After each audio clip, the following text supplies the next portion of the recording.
Bonjour.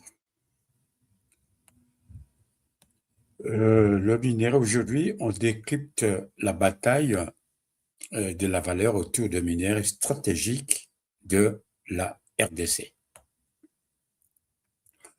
Le cobalt, le cuivre et le coltan congolais font tourner les batteries, les voitures électriques et la technologie mondiale.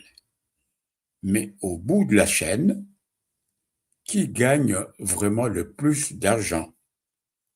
La RDC ou le multinational? Derrière le mine, le peuple espère des routes, des écoles, des emplois et une vraie industrialisation.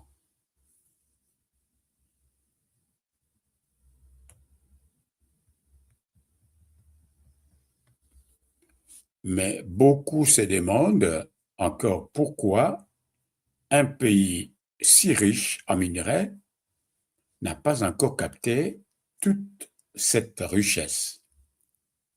Le sol est riche, mais la vraie richesse se décide souvent ailleurs. La RDC gagne déjà surtout via exportation, taxes et emplois. Le cobalt et le cuivre soutiennent une grande partie de l'économie nationale. Le sous-sol congolais alimente déjà une partie du budget national. Les exportations minières représentent une part énorme de recettes extérieures du pays, notamment grâce au cuivre et au cobalt. La production de cobalt de la RDC représente environ 70% du marché mondial. Pourquoi les multinationales gagnent plus? Le multinational capte souvent la plus grande marge grâce à l'extraction industrielle, au raffinage, à la chimie des batteries. C'est là que la valeur explose. Le minerai part brut, mais revient dans le monde sous forme de produits beaucoup plus chers. Les investissements, les récents investissements américains et chinois montrent que la bataille ne porte plus seulement sur la mine, mais sur toute la chaîne industrielle, selon le journal français Le Monde.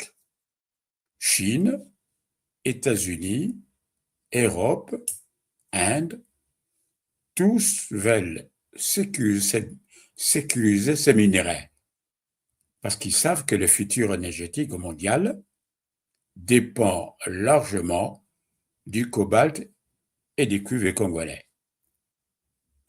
Le vrai trésor n'est plus seulement la mine, mais dans la batterie finale.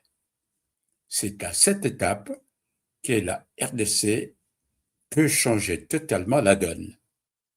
La mine crée la matière, l'usine crée la fortune.